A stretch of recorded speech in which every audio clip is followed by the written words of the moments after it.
नमस्कार, मैं शारिक नवीद हिंदुस्तान की जिद में आपका स्वागत करता हूं। आप देख रहे हैं हमारे साथ खबरें फटाफट। रामपुर के अधिकारियों को सपा महासचिव बनकर फोन करने वाला आरोपी युवक अब पुलिस की हिरासत में है। आरोपी ने डीएम और एसपी को फोन करके काम बताए थे। पहले तो आरोपी ने डीएम को रामगोपाल यादव के नाम से फोन किया और फिर काम बताया। जब डीएम को शक हुआ तो उन्होंने जांच के लिए एसपी को नंबर दिया। फिर युवक ने एसपी को भी फोन करके काम करने का दबाव बनाया। अब एसपी ने सर्विलांस और एसओजी की मदद लेकर युवक को हिरासत में लिया है, तो वही फोन भी बरामद कर लिया गया है। वरिष्ठ मंत्रियों का नाम लेकर अधिकारियों को धमकाना, तो ये इसका रोज का शगल है और ये समय समय पर ये काम करता रहता है। तो ये इसने स्वीकार भी लिया है और इससे ये फ़ोन भी बरामद हो गया जिसमें सभी के सीयूजी नंबर है। तो इसके विरुद्ध अब इसको जेल भेजा जा रहा है कार्रवाई करके। जिले के अनपरा क्षेत्र में स्टेट बैंक से रुपए निकालकर अपनी बेटी के साथ घर जा रही 50 वर्षीय महिला से 2 अज्ञात बाइक सवार लुटेरों ने लूट की वारदात को अंजाम दिया। तो वहीं एक लुटेरा सीसीटीवी में कैद हो गया। अब इसी आधार पर पुलिस ने पड़ताल शुरू की है। अजी पैसा निकल ली बाबू, चोरी हो गल, हमार लेकिन चोरा ले लूट ले हैं। लूटे के लूटत रही तब ले गिर गल है। ये कितना पैसा? 35,000। आगरा के अहमदुल्ला में नशीला पदार्थ खिलाकर वाहन चालकों को लूटने वाले गिरोह का पुलिस ने खुलासा किया है। साथ ही पुलिस ने 7 लोगों को हिरासत में लेकर आल्टो कोर्ट से अवैध असला व कारतूस बरामद किया है। अभी गिरोह का एक साथी फरार है, तो वहीं आरोपी हरियाणा व आगरा के रहने वाले हैं। पहले का भी मुकदमा है और भी ज्ञात किया जा रहा है कि मथुरा से लेकर के पश्चिमी उत्तर प्रदेश में और हरियाणा में कितने इनके ऊपर मुकदमे हैं, उसके अनुसार विवेचना में उनको सम्मिलित किया जाए।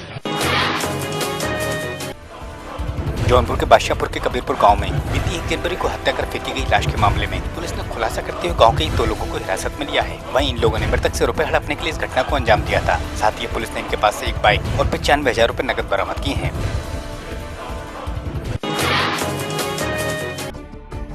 उमरिया के शाहपुर में बजरंग दल और पुलिस की बड़ी कार्रवाई सामने आई है, जहां 32 नग गाय और बैलों को पशु तस्करों से छुड़ाया गया है। तो वहीं पशु तस्करों पर पुलिस ने मामला दर्ज किया है। बता दें कि इन पशुओं को बेरहमी से यहाँ ट्रक में भरा गया था।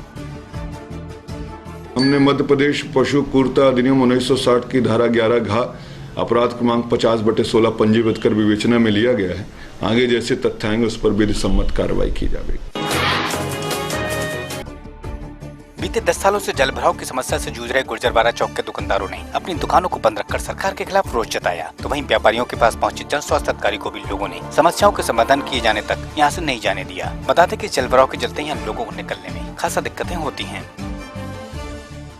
ये सीवर की ऐसी समस्या है, हम तो लगे रहे हैं, दिन रात लगे रहेंगे। जब तक समस्या समाधान नहीं हो जाएगा हम जाएंगे। 2 दिन लागू, 3 दिन लागू, यहाँ पानी नहीं भरने देंगे। बरेली के बिशारतगंज में सर्राफ की दुकान लूटने के लिए ताले तोड़ रहे बदमाश को जब होमगार्ड ने गश्त के दौरान पकड़ लिया तो अकेले होमगार्ड को बदमाशों ने दबोच लिया और उसको दूर ले जाकर मारपीट की। इतना ही नहीं, बदमाशों ने उसका कार्ड और वह भी छीन लिए। फिर होमगार्ड की सूचना पर पहुंची पुलिस ने इन बदमाशों पर मामला दर्ज किया और 24 घंटों के अंदर इस केस को वर्कआउट कर 6 बदमाशों को हिरासत में लिया। साथ ही पुलिस ने 3 अन्य वारदातों का भी खुलासा किया है। उसके पास एक मोबाइल और उसका एक पहचान पत्र भारत निर्वाचन आयोग का होता है वो लूटा गया था, वो भी बरामद कर लिया गया है।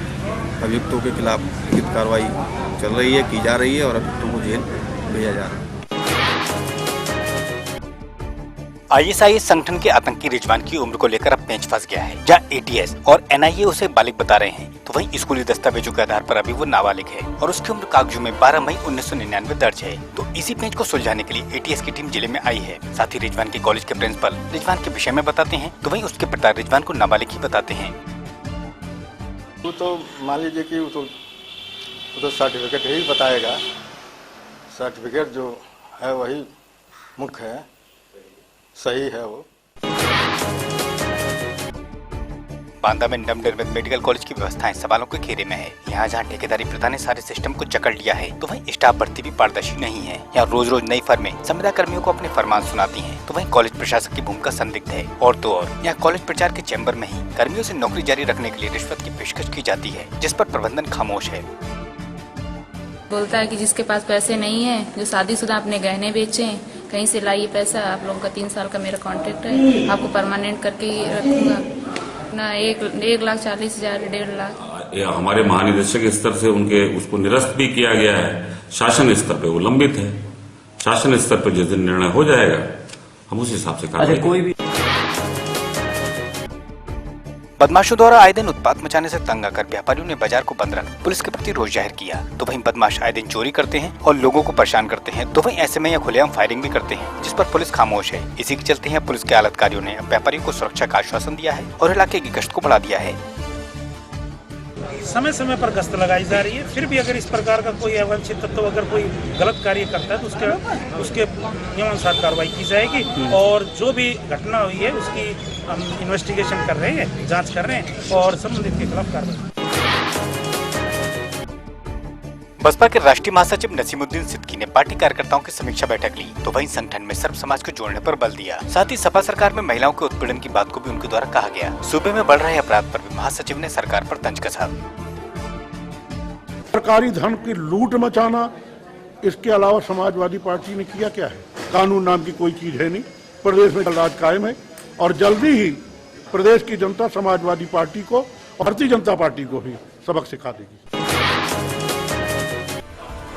मथुरा पुलिस ने अंतर्राज्यीय बाबरिया गिरोह के 7 सदस्यों को हिरासत में लिया है। तो वहीं ये लोग लग्जरी कारों की नंबर प्लेट को बदलकर वारदातों को अंजाम देते थे। साथ ही इनके पास से 7 गाड़ियों और मोबाइलों को बरामद किया है। अब पुलिस ने इन पर मामला दर्ज कर कार्रवाई की है।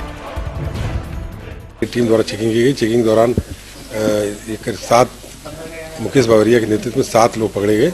इनके पास से तमंचे और एक्सल और 3 गाड़ियां बरामद हुई। मिर्जापुर के श्रम विभाग में मुख्यमंत्री के इंतजार में हजारों साइकिलें जंग खा रही हैं। तो वहीं बीते 2 महीनों से यहाँ 2500 साइकिलें खुले आसमान में धूल फांक रही हैं, जिनको सीएम के हाथों मजदूरों को दिया जाना था। अब हालात ये है कि बीते 2 सालों से यहाँ श्रमिक साइकिलों के लिए चक्कर लगा रहे हैं। तो वहीं इस विषय में कोई भी अधिकारी कुछ बोलने से इनकार कर रहा है। दहेज की मांग से परेशान होकर 21 वर्षीय विवाहिता ने फांसी लगाकर अपनी जीवन लीला समाप्त कर ली। तो वहीं परिजनों ने रामपुरा थाने में 4 लोगों पर मामला दर्ज कराया है। बताते हैं कि 2 साल पहले हुई शादी के बाद ससुराली जन पीड़िता को दहेज के लिए परेशान करते थे।